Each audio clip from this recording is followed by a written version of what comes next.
महाराष्ट्रात रोज जे अन्न तुम्ही खाता, जे औषधी तुम्ही घेता, त्याच खरोखर जे असायला हवं तेच असतं का? की त्या पदार्थाच्या आणि औषधाच्या आडून एक वेगळाच काळा बाजार चालू असतो आणि जेव्हा एक अधिकारी हे सगळं थांबवायचा प्रयत्न करतो, तेव्हा त्याच्या विरोधात तब्बल 250 कोटी रुपयाची सुपारी दिली जाते. हे ऐकायला धक्कादायक वाटेल, पण महाराष्ट्राच्या विधानसभेत हाच दावा केला गेलाय. आज आपण बोलणार आहोत IAS अधिकारी तुकाराम मुंढे यांच्याबद्दल. यांनी FDA मध्ये पाऊल टाकलं आणि त्या क्षणापासून औषध माफिया, गुटखा सिंडिकेट आणि भेसळखोरांचे धाबे दणावले. आणि तुकाराम मुंढेच्या कारवाईपासून वाचण्यासाठी या तस्करांनी आणि भेसळखोरांनी त्यांच्या बदलीसाठी पैसे जमा केले आहेत का? सगळे सविस्तर पाहूया व्हिडिओच्या माध्यमातून. नमस्कार, मी पंकज आणि तुम्ही पाहताय कसं काय. मे 2026 मध्ये मुख्यमंत्री देवेंद्र फडणवीस यांनी एक महत्त्वाचा निर्णय घेतला. महाराष्ट्र अन्न व औषध प्रशासन विभागाच्या आयुक्तपदी तुकाराम मुंढे यांची नियुक्ती केली. हा निर्णय जाहीर होताच प्रशासनाच्या वर्तुळात एकच चर्चा सुरू झाली. मुंढे पॅटर्न पुन्हा एकदा सक्रिय झाला. तुकाराम मुंढे हे नाव महाराष्ट्राच्या प्रशासनात नवीन नाही. गेल्या 21 वर्षात त्यांची 25 वेळा बदली झाली आहे. नागपूर महापालिका असो, नवीन मुंबई मनपा असो, सोलापूर जिल्हाधिकारी असो किंवा परिवहन विभाग, प्रत्येक ठिकाणी मुंढेंनी काम केलं. ते स्वतःच्या अटीवर, नियमांना वाकवत नाहीत, कधीच भ्रष्टाचाराशी तडजोड केली नाही आणि म्हणूनच ते जिथे जातात तिथे माफियांच्या पोटात गोळा येतो. FDA मध्ये रुजू होण्यापूर्वी ते दिव्यांग कल्याण विभागाचे प्रधान सचिव होते. तिथेही त्यांनी राज्यातील सर्व जिल्हा परिषदांना बोगस दिव्यांगाची यादी तयार करण्याचे आदेश देऊन एक वेगळाच धक्का दिला होता. पण FDA चे आव्हान वेगळ्याच प्रकारचे होते. इथे शत्रू दिसत नाही, ते सिस्टमच्या आत लपलेले असतात. तुकाराम मुंढे यांनी FDA आयुक्त म्हणून पदभार घेतला आणि लगेच safe food, safe drug, safe Maharashtra हा नारा घेऊन ते मैदानात उतरले. पहिल्याच आठवड्यात राज्यभरात शेकडो हॉटेल्स, रेस्टॉरंट्स, डेऱ्या, औषध दुकानावर धाडी मारल्या. भेसळयुक्त दूध, बनावट परीन, कृत्रिम रसायने पिकवलेले आंबे, चुकीचे लेबल लावलेले खाद्यतेल, घाणेरड्या परिस्थितीत बनवलेली आईस्क्रीम, या सगळ्यावर एकाच वेळी कारवाई सुरू झाली. फक्त 17 दिवसात मुंढेच्या पथकानं 3,27,00,000 रुपयाचा माल जप्त केला. दोषींना अटक झाली, पण त्यापेक्षा मोठा धक्का होता तो गुटखा माफियांना. महाराष्ट्रात गुटखा बंदी आहे हे सगळ्यांना माहिती आहे, पण तरी पालघर पासून ते नागपूर पर्यंत गुटखा कसा पोहोचतो, कोणाच्या संरक्षणाखाली पोहोचतो? मुंढेंनी हा प्रश्न विचारला आणि उत्तर शोधायला सुरुवात केली. त्यांनी गुटखा, निकोटीन युक्त पान मसाला आणि तंबाखू विक्री करणाऱ्या संघटित नेटवर्क विरोधात थेट मोकोका म्हणजे महाराष्ट्र संघटित गुन्हेगारी नियंत्रण कायदा लागू करण्याचे आदेश दिले. हे ऐकलं आणि माफियाच्या पायाखालची जमीन सरकली. कारण मोकोका अंतर्गत गुन्हा नोंद झाला की जामीन मिळणं जवळपास अशक्य आहे. फक्त टपरीच नव्हे, तर या साखळीत सहभागी असलेले उत्पादक, पुरवठादार, वाहतूकदार, गोदाम मालक, फायनान्सर सगळ्यांना एकत्र पकडण्याची मोहीम सुरू झाली. मुंढेंनी आणखीन एक कठोर निर्णय घेतला.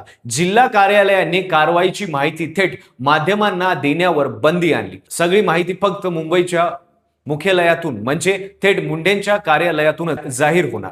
याचा अर्थ स्पष्ट होता. कुठे सेटलमेंट झाली, कुठे कारवाई दडपली गेली, हे आता मुख्यालयाच्या न कळत होणार नाही.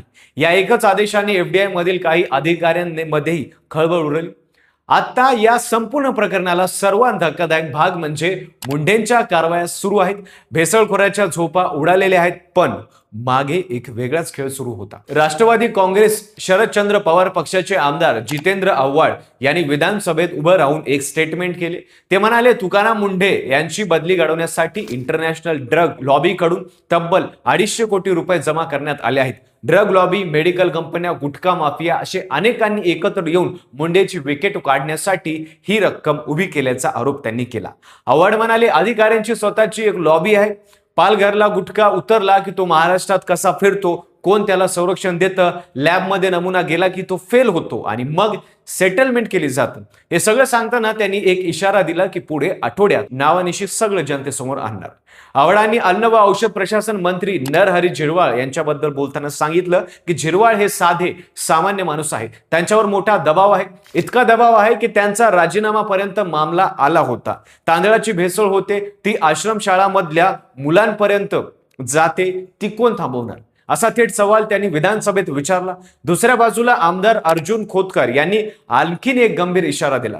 मुंढेंना जीवे मारण्याच्या धमक्या येत आहेत, त्यांच्या जीवाला धोका आहे आणि त्यांना तातडीने सुरक्षा रक्षक दिले जावेत अशी मागणी त्यांनी केली। या सगळ्या गादारोळात अन्न व औषध प्रशासन मंत्री नरहरी झिरवाळ यांनी एक स्पष्ट भूमिका घेतली।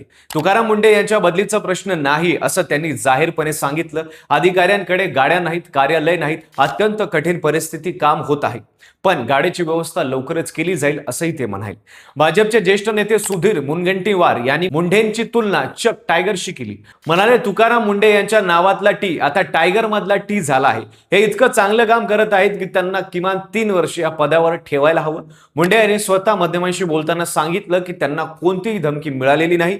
सोशल मीडियावर व्हायरल होत असलेल्या धमकीचा व्हिडिओ जुना असून तो दुसऱ्या कोणाचा असल्याची शक्यता आहे, पण एफडीएच्या अंतर्गत सूत्रानुसार परिस्थिती तणावाची आहे।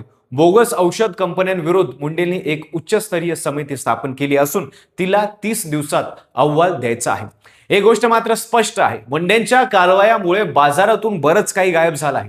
भेसळयुक्त माव्यापासून ते बोगस औषधापर्यंत सगळ्याची साखळी विस्कळीत झाली आहे आणि याच कारणासाठी सामान्य नागरिक त्यांच्या पाठीशी उभे आहेत। अनेकांनी तर मागणी केली आहे की मुंढेंची बदली होऊ नये। तुकाराम मुंढे यांचं काय होईल ते सांगणं आज कठीण आहे, कारण त्यांचा इतिहास असाच आहे।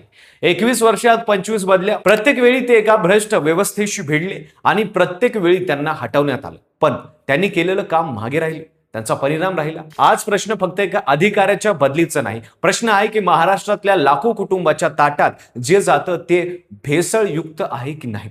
प्रश्न आहे की आजारी माणसाला दिलेलं औषध खरंच आहे की बनावट। आश्रमा शाळेतल्या मुलांना मिळणारा तांदूळ भेसूळ विहिरीत आहे का, हे प्रश्न मुंढेंनी उठवले आणि त्याचीच किंमत मोजली जात आहे। 250 कोटीची सुपारी, जीवे मारण्याच्या धमक्या आणि तरी हा माणूस तितक्याच प्रामाणिकपणे कामावर आहे। तुम्हाला काय वाटतं, ही भेसळ खोरींची लॉबी मुंढेंची बदली करण्यात यशस्वी होईल का? तुमचे मत कमेंटमध्ये नक्की सांगा। व्हिडिओ आवडला असेल तर लाईक करा, चॅनलवर नवीन असाल तर चॅनलला सबस्क्राईब करायला विसरू नका आणि पाहत राहा फक्त कसं काय।